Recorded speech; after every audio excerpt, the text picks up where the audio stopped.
box opening time. Now, I know you might be thinking, hey, Nick, what the hell?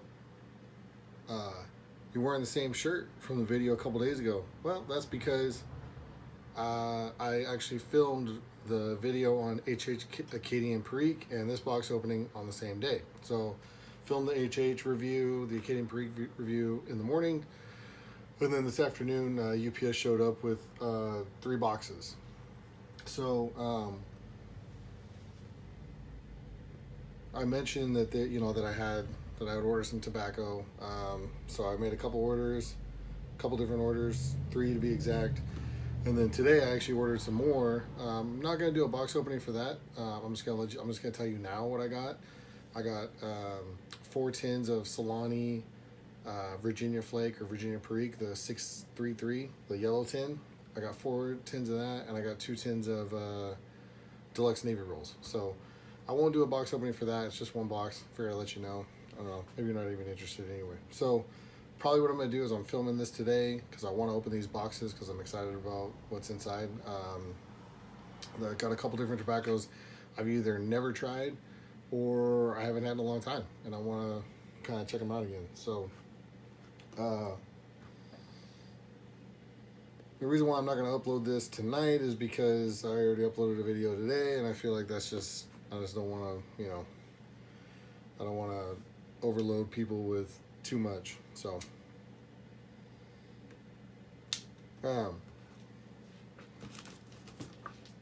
first thing I want to show is I don't know exactly what happened to these boxes, but they got treated. I don't know if it was UPS or what. I mean, I'm assuming it was UPS. I'm assuming that the vendor wouldn't package boxes up like this, but these things got treated like a rented mule on the way here, man. I mean, it is like this one. The guy gave it to me. I happened to be out in the front yard when the guy showed up, and the guy gave it to me, and I wanted to be like, "Did you practice kicking field goals with the dang thing, or like what the heck's going on here?" So that's the worst one. The other one's not too bad. This one's kind of messed up, and I'm like, man, you guys treating my boxes like freaking strangers, man. But hopefully everything's packed inside okay, and nothing's too hurt up. So in this first box, it's just 5 tins of the same thing. I'm pretty sure, if I remember right. Standing up today, so I might be moving around a little bit more. I don't know. I might do more videos standing because I feel like it's more conversational that way. Like maybe a little bit more energy. I'm not sure. I'm gonna do my best to keep the pipe lit, but I'm much more of a contemplative and relaxed smoker, so usually I'm watching a little TV or reading a book.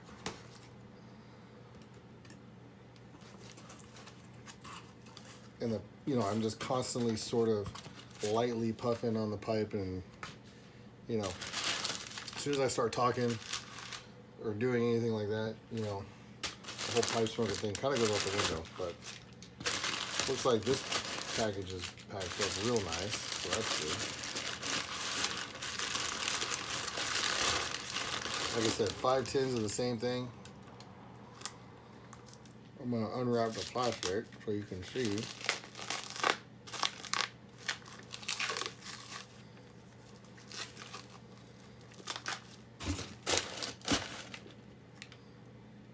So 5 tins of Formers Cross Grain Flake. It's a Virginia Perique, I believe, mainly. I don't know if it's got anything else in there or not. It's made in Germany. I think it's made by Dan Tobacco. So, and I've heard good things about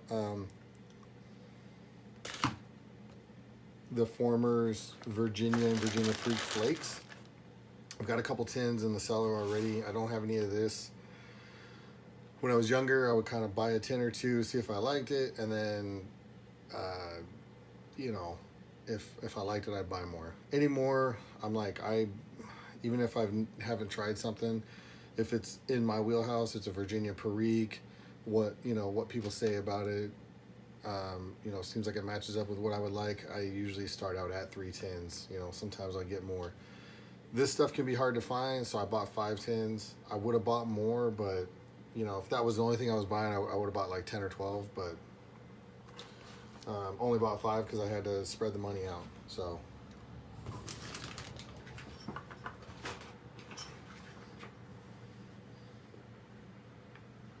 Former's Cross Grain Flake. And no review on this tobacco tonight, but I am smoking my little L Tang, like a little brandy type shape, with a little antler or horn accent there, which is pretty nice.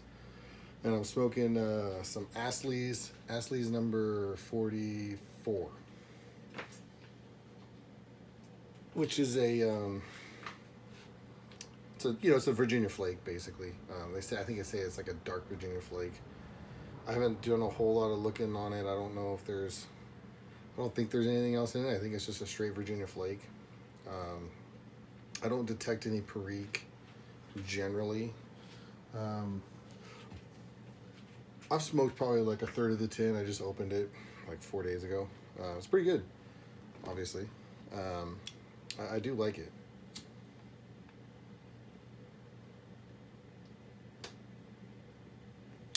I think it might be another one that's kind of hard to get. It seems like most tobaccos can be hard to get. It seems like all the stuff from GLPs and Cornell and Deal, like anything that comes out of the Cornell and Deal factory, doesn't seem like it's too difficult to get. But Escudo, I think, is generally pretty well available. Deluxe Navy Roll is pretty well available. But like Long Golden Flake, Scottish Cake. Obviously the Esoterica. That's what's crazy about the Esoterica blends is when I first started smoking, you could get them whenever you wanted. I didn't stock up on them because I was a college kid and stuff. I didn't have any money. I would just get what I wanted. But I don't have any Esoterica stuff anymore, and it's like you can't hardly get the stuff at all. And when I was in college, it was like no problem. Every website, everywhere you went, had it. It's crazy. I don't know what the deal is with that, but I don't know if pipe smoking is more popular or tobacco growing is less popular or both or what the deal is. But and like I said, the Formers can be hard to find. I think some of the Astley stuff can be hard to find. Solani can be hard to find. Particular blends.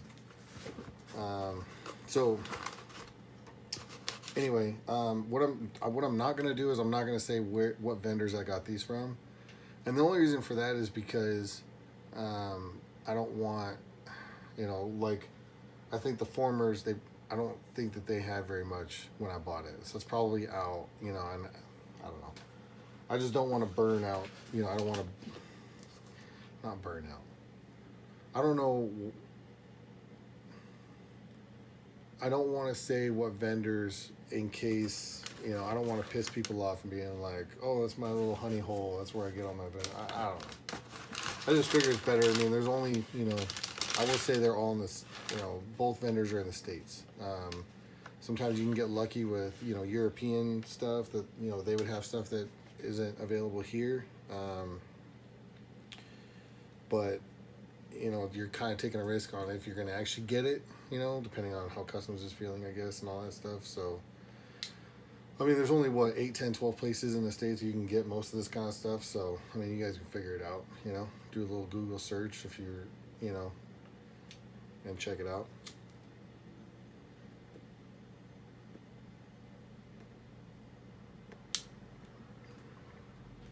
So, okay.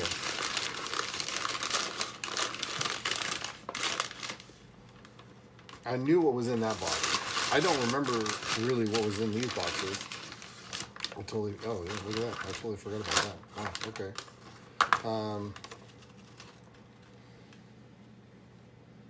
So these come from the same vendor. I actually ordered them a day apart. I ordered some, went back on the website the next day, happened to find some more stuff that was in stock that I've been looking to try or get. And so I made another order. So I don't know what's in these boxes. I don't really remember what I ordered. And then, like I said, I don't know what box they're packed in. So it's like opening a little gift.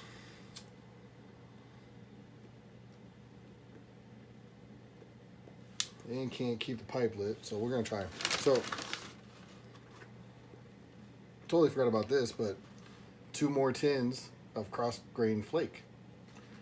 I didn't even remember that I had ordered 2 tins, so I got 7 tins of cross-grain flake. I'm pretty happy with that.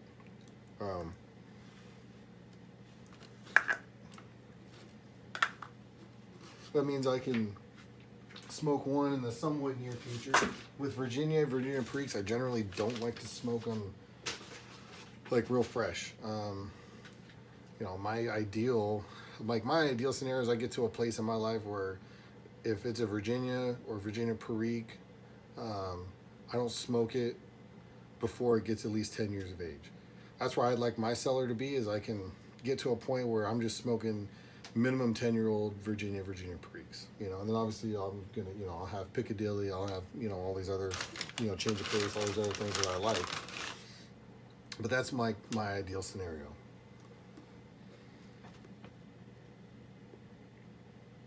So it's likely that I'll open one of these tins of cross-grain flake in the next year, and then, I put dates on them, and then the rest of them, maybe I'll open one in 3 years, one in 7 years, and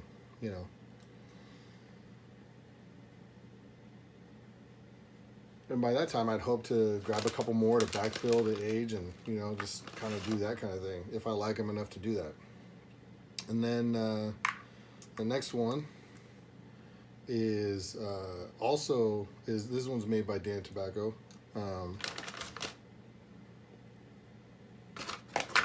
The former ones are made by Dan Tobacco. This is also made by Dan Tobacco. The Mallard. I've been wanting to try this for a while. It's another one of those ones that's hard to find. And I'm, being a duck hunter, obviously, how could I not like that tin art? I mean, that's just, that's just solid right there. It'd be kind of cool if they had like the pintail, the wood duck, the whatever, like if they had like a series, that'd be kind of cool. So most likely, most of the time I throw tins away. I saved them for a while, and then I had these big bags of tins, and I never did anything. But with this, what I might do is try to figure out a way to hang on to one of these, at least one of the tin lids, and maybe make it some sort of decoration here in the little man space. So.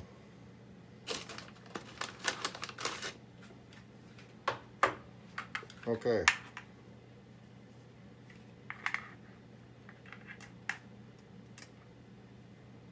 Next 2 tins are Former's Bird's Eye Flake. This is another one. I think these are coins. I'm not 100% sure. But I've got, I think, 2 or 3 tins of this already. Never smoked it, but once again, kind of hard to find. They're highly regarded, and if I end up not liking them, I can resell them or gift them or do whatever. But I've got a pretty good idea I'm gonna like these. So Bird's Eye Flake. Okay.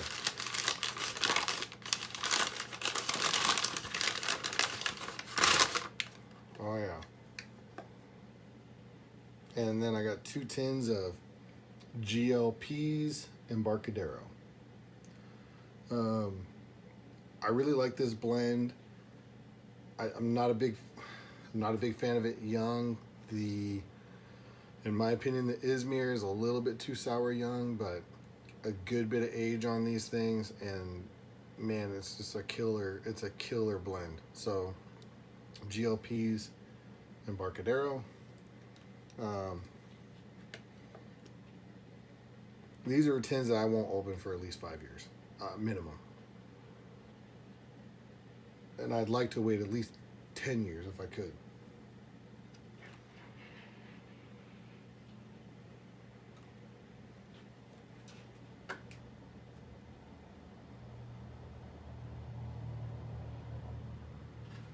What was that? I feel like I heard something.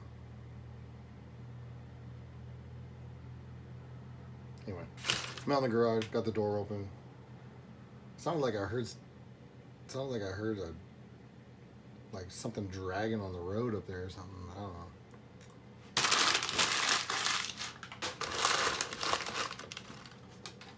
Disregard for now. Get that out of there. Okay. Last box, which happens to be the biggest box of the tobacco haul. Hopefully you guys are finding this somewhat enjoyable. I like opening boxes, and I like watching people open boxes, so I don't know, maybe I'm just weird.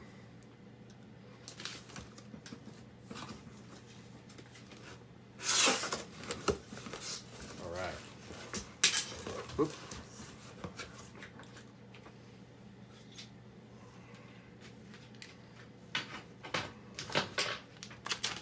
Okay.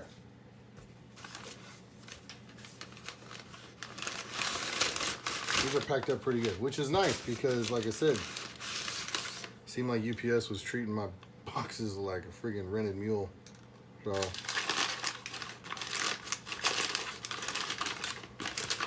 oh yeah, okay. I remember this one now too. So this is, I'm trying to get situated here.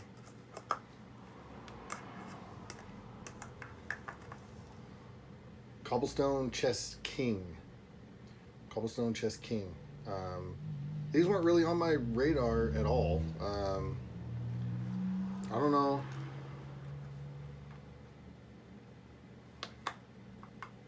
I don't know how these got put on my radar either. And I don't remember what's in them. I want to say it's another Virginia Perique thing. Knowing me, it's another Virginia Perique thing. Or something along those lines. Cobblestone's manufactured by Cole House and Cop, and I'm sure it's good quality tobacco. Like I said, it was kind of a spur of the moment order. I was just kind of cruising. I think I had it was one of those things where I'm kind of like, I got what I wanted, and then I needed 4 or 5 more tins to get, to a certain point or whatever the case was, or had a budget. I don't know. I don't remember. Some of the sites have, buy this much and you get free shipping. That might have been what it was. In fact, here's another 10.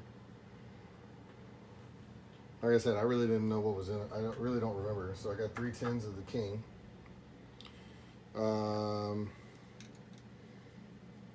Here's a tin of straight grain flake. So I got cross grain flake, bird's eye flake, straight grain flake. And I believe I got 2 of those. So there's probably another tin in here somewhere. Doing all this talking and box opening and not smoking, letting the pipe go out.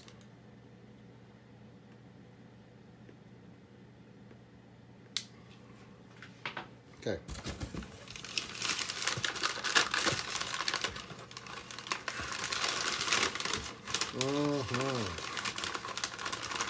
Yes, sir.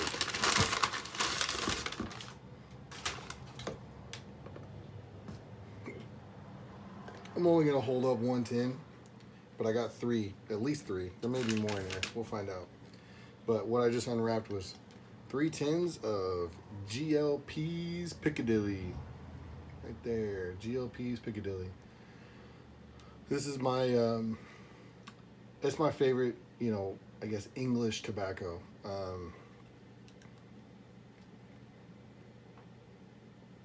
It's very simple. It's very complex at the same time. It's Virginia, Latakia, and Perique. And I think it's fantastic. I've smoked pounds of Piccadilly. And I got kind of low, didn't realize it, I got kind of low on reserves of Piccadilly. I have like a couple ounces in a jar, and that's all I have.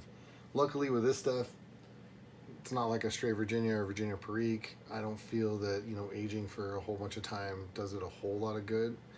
A year or 2 mellows it out pretty good, 5 years is plenty. These probably won't make it 5 years. The last time I bought Piccadilly, I don't remember when that was, but I bought, I think, a pound of it. I think I bought 2 8-ounce things of it, and then I put it in 2 separate jars. Smoked one jar pretty fast, and then I kind of been nursing the other jar, and then every time I make a tobacco order, I forget to throw a couple tins of Piccadilly in there, and so this time I kind of made it a point.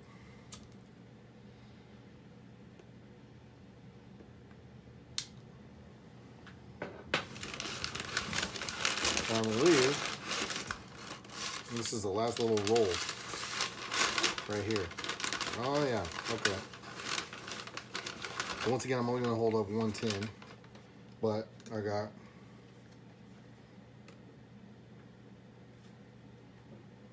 two tins of Cornell and Deal Comfort. Hopefully you can see that. Cornell and Deal Comfort. Once again, this was kind of a, I don't know, this is kind of like a random spur of the moment purchase. It was like, I don't know why that is. A couple of these things were kind of random spur of the moment, you know, kind of want to try it purchases. This is a mixture of Perique and Bright Virginia with a touch of cube cut burley and black Cavendish for a smooth, slow burning smoke. Now you guys know I'm not the biggest fan of burley, but I'm like, I really want to like it. So I continue to buy blends to try them because I think I'm going to find that one blend that just unlocks burley for me, and I can't put it down. So, you know, like that's kind of where this came from. It was like, it's got Virginia, it's got Perique, a little bit of Cavendish, you know, whatever, a little bit of burley. Maybe this is the one that unlocks burley for me.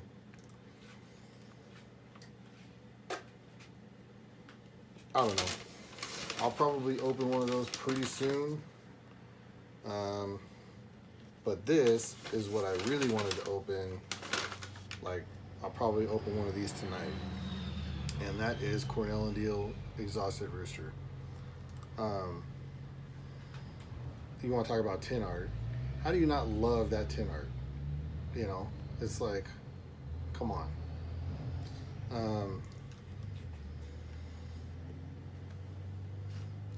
I smoked a tin of Exhausted Rooster probably 15 years ago. I remember I didn't like it, but I don't remember like what I didn't like about it. I didn't remember why I didn't like it. And, you know, I'd only been smoking a pipe for a year or two at that point, and I thought, you know, I remember I don't like it, but there's a lot of things that I smoked now that I smoked then that I like now that I didn't like then. So I figured I needed to give it a shot. Haunted Bookshop's another one I probably got to give a shot. You know, a lot of people really love Haunted Bookshop. It's heavy on burley, which I guess it's not really for me. This has burley in it. It's tasty Virginia's dark fired burley. Do they mean dark fired Kentucky? Dark fired burley. If I could be wrong. Correct me in the comments if I'm wrong, but I believe that dark fired Kentucky is a burley tobacco plant that's been dark fired. That's in barns. So I'm confused. Maybe I was wrong. Maybe dark fired Kentucky doesn't start as an actual burley tobacco plant. Maybe it's something different. I guess dark fired Kentucky, I guess you could take a Virginia strain, quote unquote, of a tobacco plant and dark fire it and make it dark fired Kentucky. I don't know. This is confusing to me. This is one of those ones where it's like I wish I was buddies with someone like Jeremy Reeves or something like that, because I wish I could just call him up and be like, what does this mean? Like, why is it different? Am I totally off? Like, what is the deal? Yeah, I wish I was buddies with someone like him because he would know. And this was tinned July of last year, so almost exactly a year ago. So I'm going to open one of these tins up tonight probably, and I'll start smoking on that and then do a review at some point. So, like I said, I got 2 tins of that, 2 tins of Exhausted Rooster. If I like Exhausted Rooster again, you know, when I try it again, most likely what I'm going to do is I'm going to sell her the other tin for 3 years, 5 years, whatever the case is. And here's a last tin of Comfort. And see what happens, you know? Go from there. I got to look in my cellar. I might actually have an old tin of exhausted Rooster in there. I'd have to look. I'll have to look at my, I think I'm not generally the best at putting tins of tobacco in, you know, the online tobacco seller. I try to put everything in there, but sometimes I forget. I'll have to look at that because I think I want to say there may be a tin of exhausted Rooster in there. I don't remember. So I get on these tobacco sites, I put stuff in my cart, I buy it, and I try to throw it in the cellar, and I'm like, I already had 2 tins of that. Oh well. It's not going to go bad, right? So,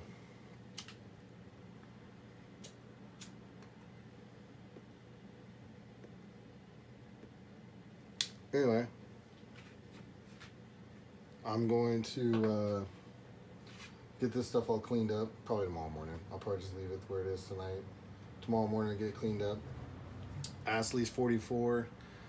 There'll be a review on it.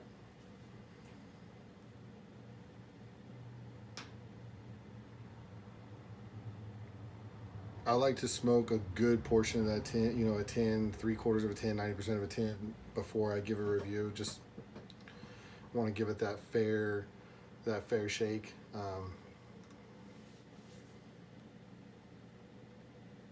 A lot of guys do, you know, first impressions, things like that. I don't know. Not really for me. You know, maybe one day I'll do it. You know, I think it's one of those things where if I crack a new tin of something, I start smoking it, and it's like a revelation. You know, in the first bowl or two, it's something I just gotta talk about. Maybe I'll make a video, but I like to, you know, try different pipes, different times of day, different, you know, feelings, all this kind of thing, and see, you know, all that kind of stuff changes the way the blend interacts with you, and, you know, with your pipe, the way you interact with the smoke. So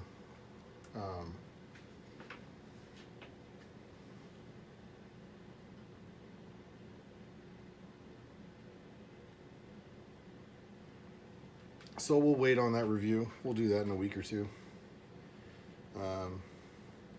Yeah, let me know in the comments about that exhausted Rooster, that dark fired burley. Is it just dark fired Kentucky? They decided to call it dark fired burley on the tin. I don't really know. Seems kind of odd. Yeah, other than that, you guys will see this in a couple days. And, you know, whatever, 2, 3, 4 days, whatever it is, whenever I get around to uploading it. And let me know. Also, let me know in the comments, you know, your recent kind of random tobacco purchases that you're just scrolling a site, you got some stuff in your cart, and you just threw another tin in of something you never tried, never heard anything about, just because you were curious. And let me know, you know, what that was and how it went for you. If you smoked it, did you like it? Did you not like it? You know, did you go back to the site and buy, you know, 2 pounds of it because you liked it that much? I'm genuinely curious, because that happens to me all the time, where I need, you know, I want another 10 or 2 just to fill out my order, and I get something, and then that ends up being like the thing. I think Deluxe Navy Rolls was one of those things for me. It was one of those ones where it's like I was on smoking pipes, needed to get to that $95 or $100 mark or whatever, and I think I needed like $15, and I think those tins at that time were like $16, and bought one. Opened it immediately because I was curious. I smoked it in record time, like days, and loved it. So, yeah, that one worked out for me well. Let me know. Let me know in the comments any other things that like that worked out for you.